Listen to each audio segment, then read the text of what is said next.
Hi, and welcome to A Class of Their Own podcast, revealing the human stories behind their name. We will hear honest and intimate reflections from our guests who, despite their circumstances, shape a world that reflects their unique visions of success. Join me, Mira Magecha, to learn from these inspirational people and take the first step to make your own change. I remember my mum saying, actually, like, sounds really brutal, but life is for the living. And that's the thing that was always, I always remember that thought. Or as a very clear image after I had surgery, one of his operations, he had some complications from an operation, which eventually led to his death. But we got to see him, and when I came in, I was with my sister, and I can remember him sort of pointing and was like, basically, like, look after her. And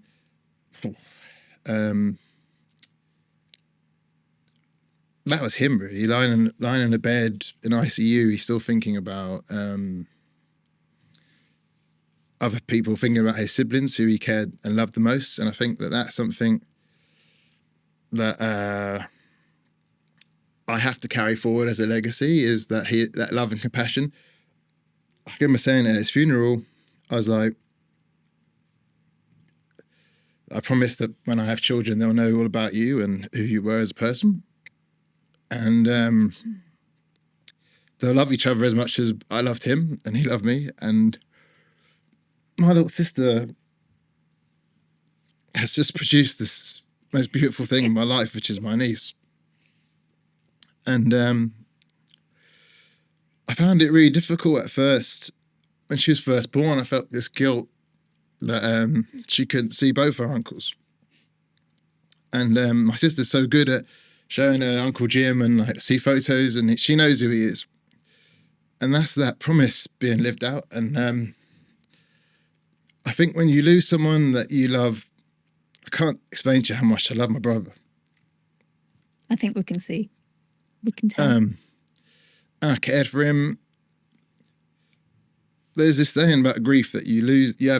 Grief is this pain because it's this love that has nowhere to go. Yeah. So it just stores in your heart, your soul, your stomach, every part of your body. And then this little girl comes into my life, and it's just like somewhere I can put this love. I wasn't able to put it anywhere before. And I adore her, and she just, that's a changing point in my life when that girl was born, because you see hope and beauty again. I never saw that. I enjoyed my business, but I didn't see hope in making everyone happy. Like my mum, my dad, you think about what grief had done to me. Imagine losing your firstborn son. And that's the thing, as a sibling, you hold this pain, but you also are grieving for your parents as well. And then Ren comes into the world, and it's just like, she's just beautiful. Anna sends pictures and videos of her every day on the WhatsApp group. It's how I start my day every day. Watch a video of my niece enjoying her life and seeing that love. And that's that promise that we made to Jim. And I'm just very proud of my sister. I'm incredibly proud of her. And Ren is just this little part of me which I just, pure unadulterated joy. I just love her. And I can be walking along the street and I think about her and I start crying. I think about, and I imagine that when you have your own children, it's probably even stronger, but I just know what she is, I know what she's a symbol of, and I know she won't know it now, but she saved a lot of people, that were really struggling. And it's quite a powerful legacy, but no pressure, Ren. Whatever she wants to be, whatever she wants to do, she's just going to be born out of love and is love. And grief is something that we're never prepared for, and there's so many people that I have to thank, and I always show that gratitude. People who some of my closest friends, whether it was the ones who were watching out for me when I was doing too many drugs or drink or whatever it might have been, the ones that were there just to, with you, making sure, you don't go too far. I never had like massive issues or any of that. It's just more escapism, but they were with me, always hand in hand or arm around my shoulder in the rave.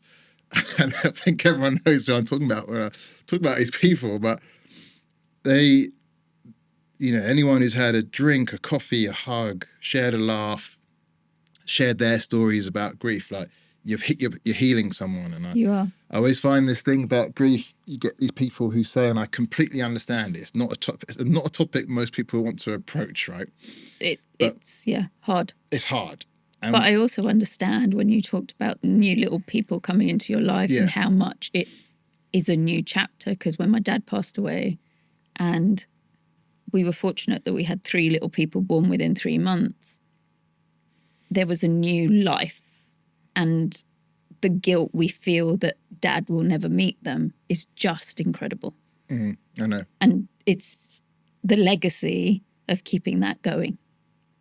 Yeah, and we spoke about it and made me really emotional when you were telling that story, and I know exactly how it feels. And you hear so many, the world's a very brutal and harsh place, and it happens to a lot of people. Not that you get like solace from that at all, but you realise, this, you can only feel your own pain and your own grief.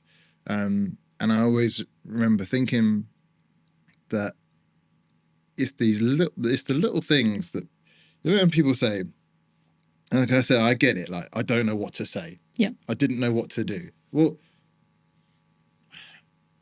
doing nothing is an action, right? And that inaction, trust me, people, they're not sitting there counting who has and hasn't sent a message, but you think about it, you're like, oh man, like, come on. Like, happened to my mum quite a lot. Quite a lot of her friends just, didn't know what to say and didn't. I was like, just maybe a coffee or just a hug. Just being there. I remember my friend Simon called me up only a few days after Jim passed away. And I remember thinking, that must have been a, imagine him like making that call, whatever. Like, took some balls, to be honest, because even though you say you want to do this, and I message people and say, I'm here if you need me. This was him calling me to actively make it happen, and I wanted it to happen. And we had this call. We were laughing our heads off at memories of Jim and stuff. About 3 hours in my garden, and I'll never forget that phone call. And whenever I see him, I don't always tell him that, but it was really important to me. Yeah. And lots of our friends did lots of different things in different ways, and over time as well. Like, I've had some fantastic conversations with people, done some wonderful things for me, and my family, and because Jim was so adored by this massive network of people, people grieved together for a long, long time. We've done lots of stuff in celebration in his name, and some friends have helped set those events up and keep them going. And his birthday, we'll always get together. With a mass, and that's what I say. The new life is there. These new kids that were never around, all these cousins we've got, they're there. Yeah. They're part of this story. They're part of his celebration and his memory. So that in that post we were talking about initially, I was talking about life after grief, and it takes a long, long time. And for anyone who's listening to this and is in, I say, the pits of grief, you're feeling it every morning you wake up, it sounds like you've been knifed in the heart or the chest or the stomach. You're incapacitated by it. You can't see the value, the purpose, the point in any of the shit you're doing. Like, what is the point in doing any of this crap? It doesn't mean anything. And the meaning of life does get distorted. It does get lost. But you can find a purpose again that will give you a reinvigorated sense of purpose or drive, I guess, and willingness and want to participate. Drop in the anger, drop in the why me, why them. And then I remember this quite a profound thing that my mum said to me. It was just that, our brother was quite a moody kid. So he probably would have wanted us to be miserable, but he wouldn't have wanted me to have derailed my life with sadness and missing him and have not done the things that I could have done with the potential of my life because he was lost to us. If I died tomorrow, I wouldn't want my sister to not enjoy and fulfill her life. This journey and their time with us has ended. It takes a long time to get ready and prepared to, obviously move on, but to live with it and then you live with it. And then eventually life, you find joy again and you can try and thrive again. Yeah. Until someone else dies. and then the cycle repeats sometimes. Although maybe with some added experience. Yeah, exactly. So I always just hope, obviously, if anyone listening to this, don't die, don't get a horrible diagnosis. But you know what? That's the thing for me. I'm so aware of the fact that when it is good, you've got to enjoy it. Try, and I'm not every day like waking up like, woohoo, life, Some days are shit. But some days I think gratitude for the fact that I'm here and I've got some things that I can build on and enjoy. And then when tomorrow feels like, you get that feeling of excitement again in your life, it's a beautiful feeling.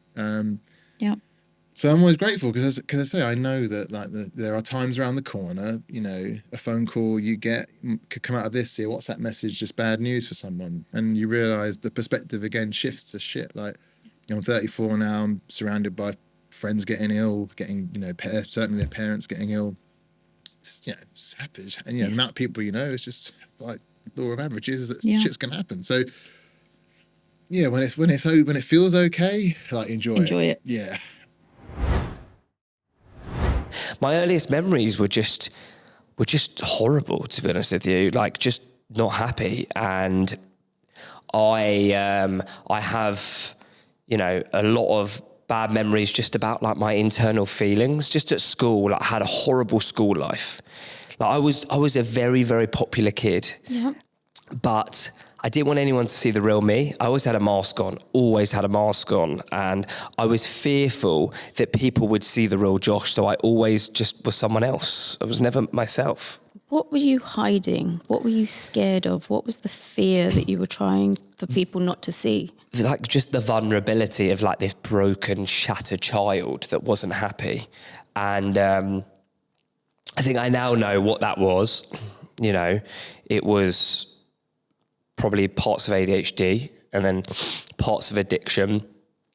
But just, I think from the ages of 13 to 18, any single child is vulnerable. And I think that part of life is a make or break for any child. And I see it, always see it. I get a lot of people calling me up and being like, Josh, I need you to help my child, my friend's child, or blah, and it's always around the same age. It's always in between sort of like that 13 to 17-year-old mark. And it's at an age in life where, hormones are coming in and you don't really know what's going on. And, there's different groups within schools and, you don't fit in.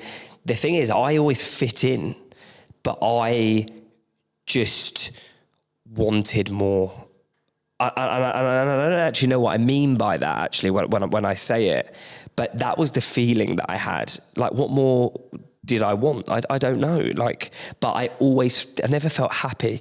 I was the complete class clown in school, like terrible. Yeah. I always wanted people to like me and always wanted people to laugh at me. And when I was around other people, I was just the happiest person, the life of the party. Everyone was like, oh, Josh is here and it's the life of the party. And then when I went home, I was just the complete opposite. And I think that, I think this is apt for today. I think a lot of people still do this, even at my age, that I believe now, because I'm a very open person, that everyone should just talk openly. If you feel shit, just tell someone. But it's not easy. And I think as a kid, I just wouldn't tell anyone. I would just sit in fear and anxiety. I think fear is the big one, which we should definitely talk about. But I was just fearful. And I know what one of my fears was. One of my fears was that I was never, ever going to be successful because of my ADHD and because I was never academic. But I would just sit in fear. And so when you talk about ages 13 to 18, what about before that? So let's just take a step back and go, do you know where the fear stems from, what some of the triggers were, or understand where any of that fear, scaredness, ADHD, because you weren't diagnosed at this point, were you? I got diagnosed at 11. Okay. So very, very early. Yeah. But saying that, why did I get diagnosed? Because going back to that class clown mentality, like that was me, there was something wrong with Josh. That, everyone could see that I was getting in trouble at school. I was on reports. I was getting suspended. I was getting in fights. It was different to the peers around me. It wasn't like that was what everyone was doing.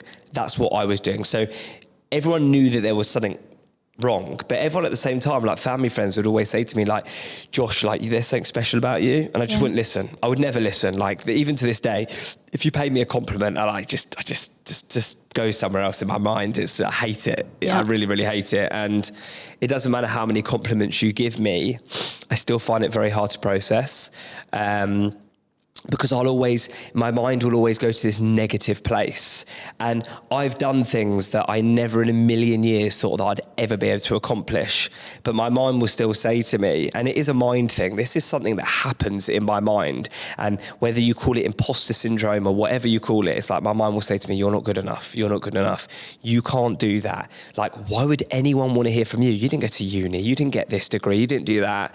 Like, why would anyone hear you out? And I think that even though I've defied all the odds of everything, and I've smashed down every barrier and every hurdle of, any sort of mental thought, and I've got through it, which, funny enough, is how you get rid of the thoughts in your head, is by, smashing down comfort zones and basically telling the voice in your head to just fuck off, basically. But it is easier said than done. And I think that, before that age, I didn't think about any of that. I was just a lunatic and that was it. But when you hit puberty and hormones play, a part, that's when you start to think, why am I thinking like this? Why is everyone different to me? And I think that those ages they're the times you're just like, why am I in school and why am I listening to the teacher and not actually processing anything? Like, I will read a book and I could read 10 pages, and once I've read the 10 pages, realise that I haven't even read 10 pages. I've read nothing. I've just been thinking about something else, daydreaming. Yep. And even though I use these superpowers as a power today, back then, it put me into a really, really bad state. It made me severely suicidal as a kid, because I genuinely just thought that, and because ADHD wasn't a thing back then, there was such a bad stigma around it. It's like, you've got ADHD, put you here. Put you in a little at school, box. I was like put into different classes, and like, it made me just like, I'm different to everyone else, and therefore, like, I'm never going to get better.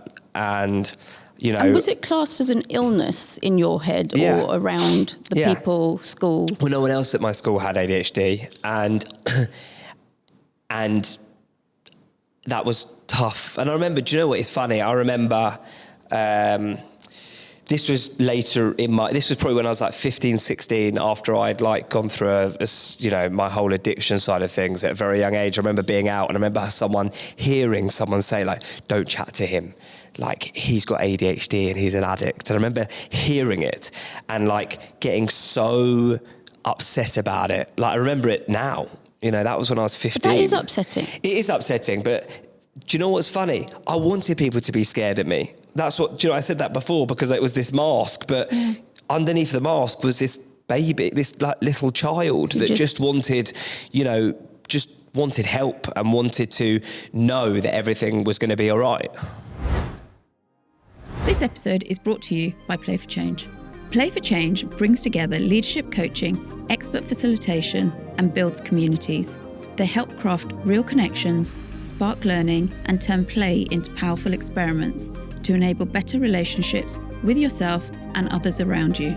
To find out more, go to playforchange.co.uk. Links are in the show notes below. My earliest memory is when I think my brother was born, he's 2.5 years younger, and really when he was 6 months, 12 months, I remember my parents saying, this is your younger brother, make sure you look after him through life. I had the same experience when my sister was born, who's 10 years younger than me, but I was slightly older. But again, this is your younger sister. You've always got to look after her. So the first part is, I think, and this is maybe quite common for elder children, to be told, look after your siblings. But you're a child. Like, ultimately, that's a big burden to put on a child who doesn't really know what that really means. So the first thing is, be responsible, not be a child. So that made me grow up very quickly. And it didn't mean that I had to do anything per se beyond just be there when my siblings needed me. Watch out for them.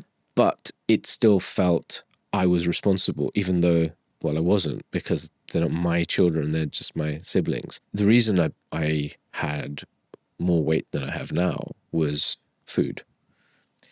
And I used food, particularly sweet food, as a numbing device. So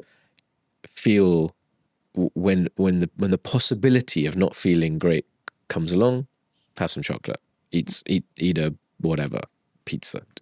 It's a very easy mechanism. Now, I can see that now, looking at people in my life, and people use various, let's say, devices to stop themselves feeling, whether it's food, whether it's drink, whether it's drugs, whether it's Their mobile phone. phones, Yeah. gambling, whatever, right? All of these addictions, ultimately, I now see as reasons or ways of stopping yourself from feeling, from actually being present in your own life, and just it's escapism in some way. And so for me, food was that escapism. And so I stopped myself feeling. So through this weight loss, I've done no exercise. For me, that was the biggest. It's all mental, because once I've taken a step back, looked at all the different factors that have contributed to the reason that I overeat, you get rid of all of those, and there's no reason to then overeat. So then you don't, and then the body starts to normalize, naturalize. So the only thing I do is stretching. Don't do any, and it's deep stretching, and it's quite hardcore. Someone comes and stretches me, but that's all. I used to run a lot, cycle a lot when I've yo-yoed in weight before. But for me, changing diet, changing everything is not the way, because it's temporary. And I've known this having done it. So this is a complete lifestyle recalculation, rebalance, but one that doesn't involve, in fact, gives me more time back than trying to make time to do things. So I don't want to be lost in continuously feeling pressure to do things and work. So I do love the 24 chips way of living, which is you wake up every morning and you have 24 chips to play, one for each hour. How do you play it? Yeah. Now you might sleep. I sleep probably between 5, 6, 7 hours a day, depending on how tired. But the rest of it, actually, you can maximize a lot of what you do. And I make sure I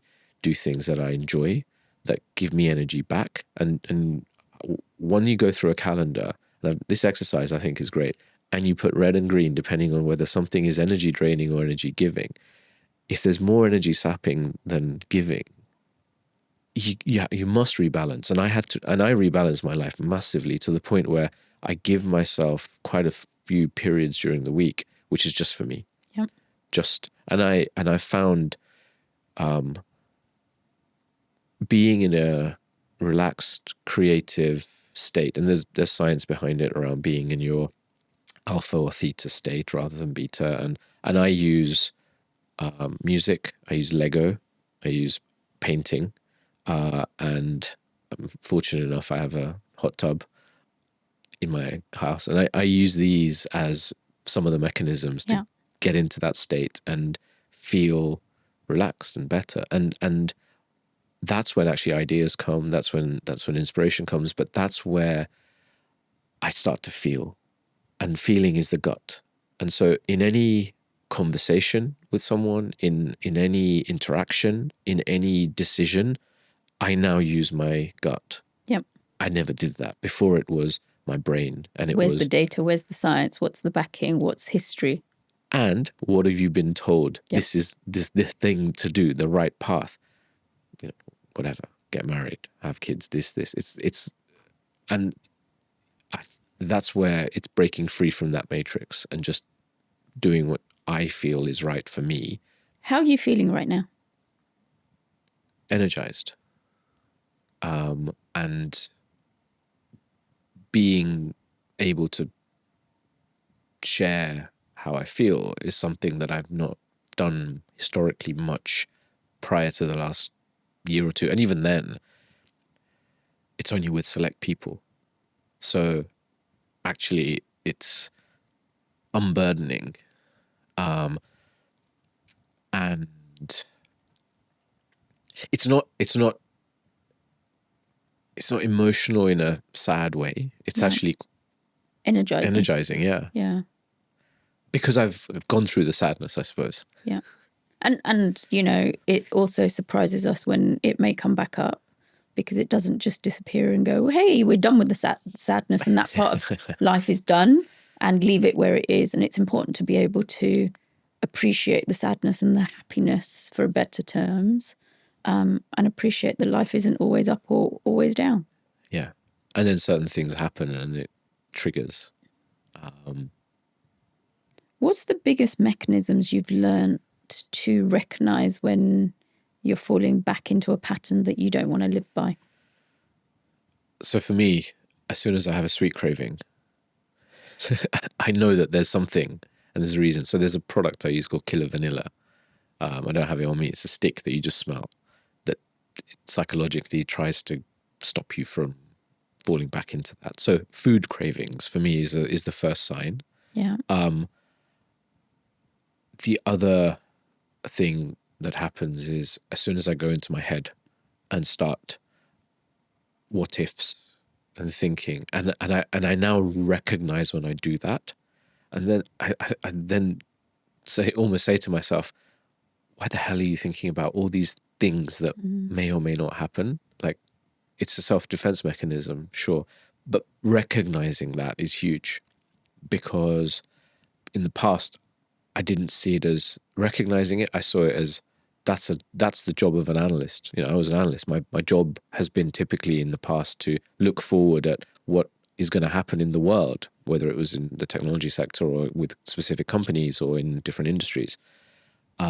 So I just thought, okay, that's just the way I am, and analyzing things. And there's a very, I don't know if you've come across human design. Mm-hmm. So with human design, I'm a manifesting generator, which basically means continuously working on different types of things. But as soon as something feels wrong, I should move on to the next thing, and I do. I haven't had a job other than my first two jobs, for more than 2 years. I just change continuously, and now I look back and I go, I learned what I needed to, and then I moved to the next one. And continuous. So that continuous change. And I always thought that me analyzing everything was because of jobs, because of that. But actually, no, that's my self-defense mechanism to stop myself from going back into my head. So as soon as I have sugar cravings, as soon as I start to overthink, it's like, no, stop, breathe, relax. And so I do quite a lot of breathing exercises, not for long, might only be 2 minutes. Yeah. But it then gets me back into it re-regulates you. Yeah. The only metric I look at is my heart rate variability, which is a measure of the health of your nervous system. So I use this Oura ring, and I have an Apollo, effectively nervous system activator, and I wake up in the morning, and that's probably the only thing I check. So it's not check Instagram, and I'm not on most other social media. It is check my heart rate variability that evening to understand how I'm set up for the day. Bit of breathing, bit of stretching, and affirmations, and then away we go. And that's my kind of 5-minute routine, which I learned from Dr. Ranjan Chatterjee, actually, because he talks about his sort of 5-minute, 2-minute stretching, 2 minutes breathing, 1 minute affirmations. And so I use that, actually, which works really well. I'd been doing the printing for about 4 years. You know, in the morning, in the evening, on weekends, I was just printing like mad because I was so late to the game. I thought, I have to get technically good. I have to build whatever my thing is, and I have to try and create bodies of work and then connect with galleries. And it's just like starting again at 50 is difficult. But I started to feel some traction and it started to work. And I just thought, you know what? I think I went in and I was just feeling so disillusioned by everything. I think it was a meeting that we had for this client that we were working on. And the marketing director came in and said, we said, do you want us to present you the work? And he said, no, just stick it on Slack. I went, really? You can do it on Slack? So have you ever worked with Slack? Wow.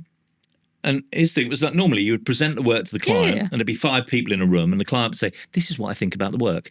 When you do it on Slack, it's basically a sandpit with every fox in the borough comes in and has a shit and then walks away.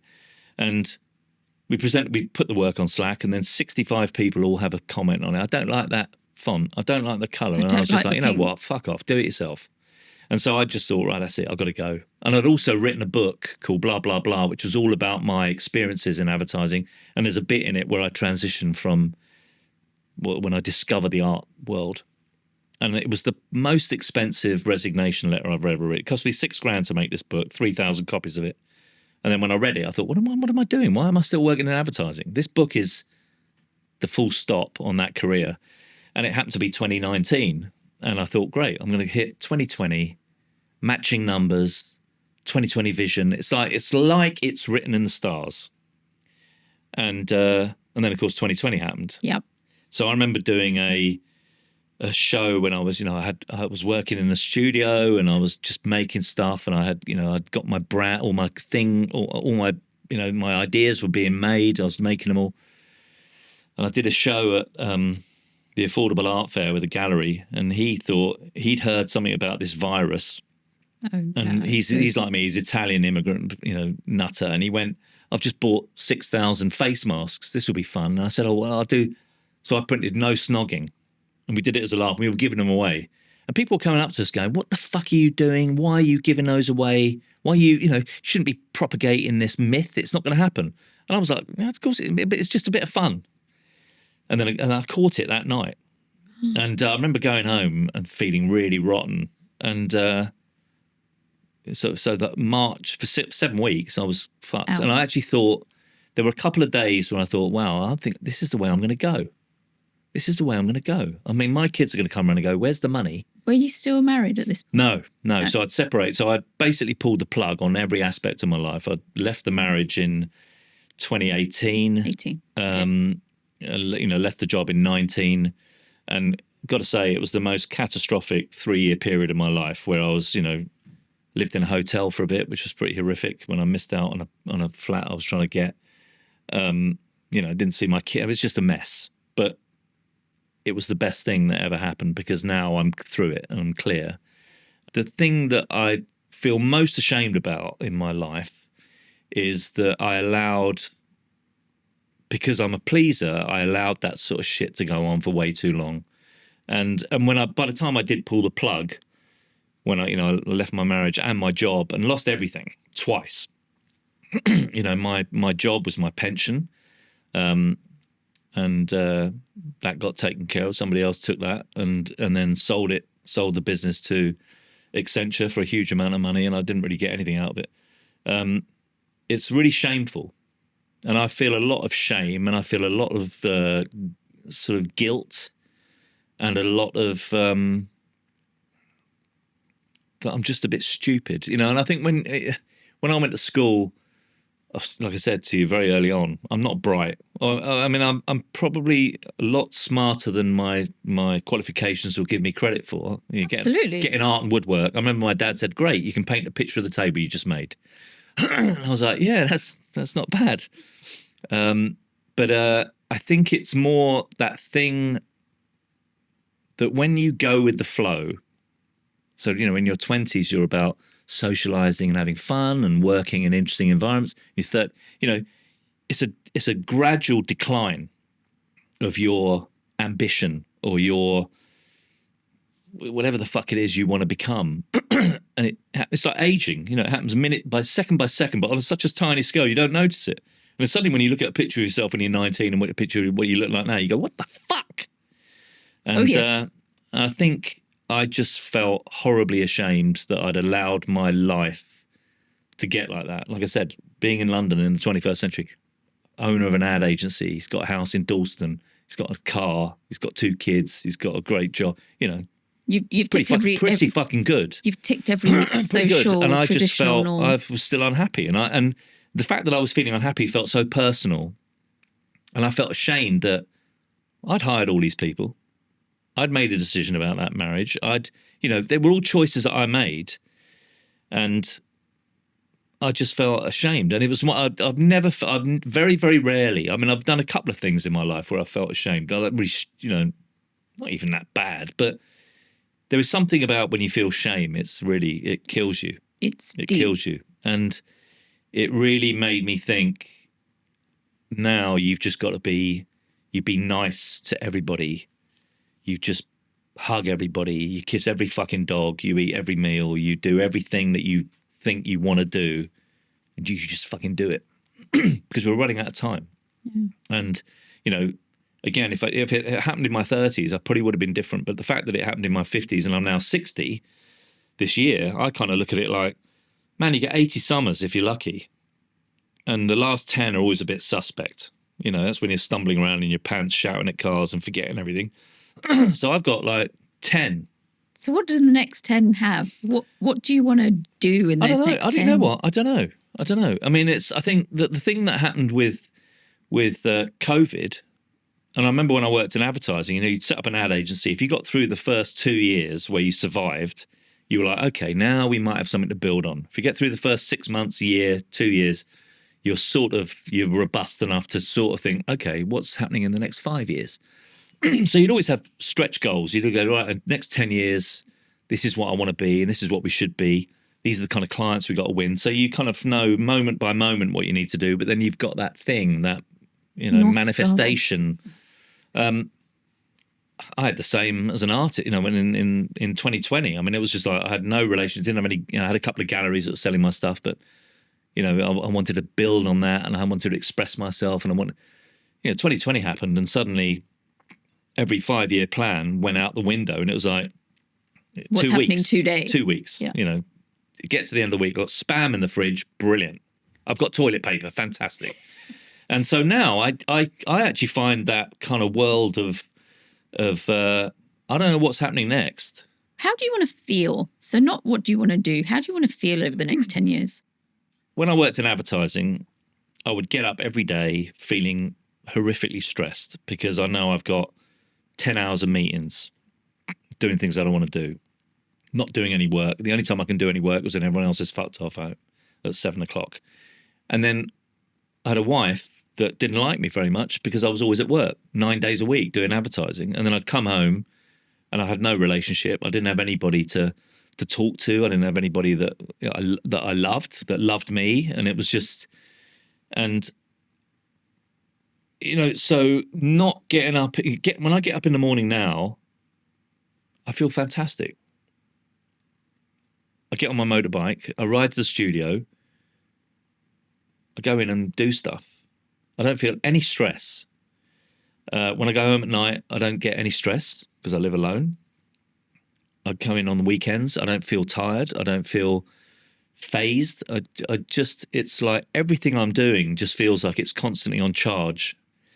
And also, I'm in the brilliant world of, again, when I worked on the ad side, you'd have to come up with 100 ideas that you'd present to 100 people over a process of about 6 weeks. Everybody would have an opinion. The only idea that would survive 100 people all hitting it with a stick would be the most robust, most boring, most unoriginal idea that you can imagine. And that I felt was a real waste of talent because you were just creating stuff and throwing it all away. Yeah. Whereas now it's the opposite. So you go from an introvert world where you're just boiling down, compacting, condensing, chopping away, to now when I come up with an idea, it's a bit like when you hear, we were talking about it the other day, when you hear ABBA and you hear all of those tracks, they all sort of sound like they're the same. There's a sort of thing that holds them, a red thread that goes through them. Now, I bet when they wrote Waterloo, there would have been something that one of them tried. What about this? And he goes, no, we'll do that for Waterloo, but I think we'll use that thing that you just tried on another track. And so there's something very generative, which is really nice where, and this is back to that thing of being generous and saying yes to everything, is it leads to opportunities. So you start off with one thing, you do it, and it spreads, it grows. And that's what I want to be doing. I feel very, very happy and very, very privileged to be doing what I'm doing now. I get to make stuff, and then people come along and they like it more than I like it, and they give me money to have it, and I go, that's fucking good. It's about as good as it gets. You know, I can say safely, it's the best life I've ever had, and so long may it continue. I mean, you know, I was having a chat with Dario, and he was saying, I think a big part of it is what do you want to do? Do you want to be the artist that has a one-man show at the, you know, a solo show at the Tate Modern? And I'm like, fuck no.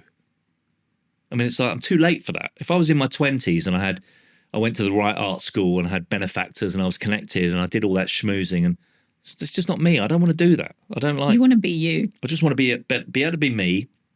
I've got my audience, people who like me on Instagram. That's the only audience I have. I can overshare and share and just have fun and be stupid, and I don't mind coming across as stupid because I am fucking stupid. No, but I don't mean daft. I mean daft, not ignorant. Yeah. And so I can just be myself. Maybe a better word is playful. Playful is probably a much kinder word. But it's that I like being able to be myself. It's very liberating to suddenly free yourself of all the shackles of what you think you have to be in order to get by.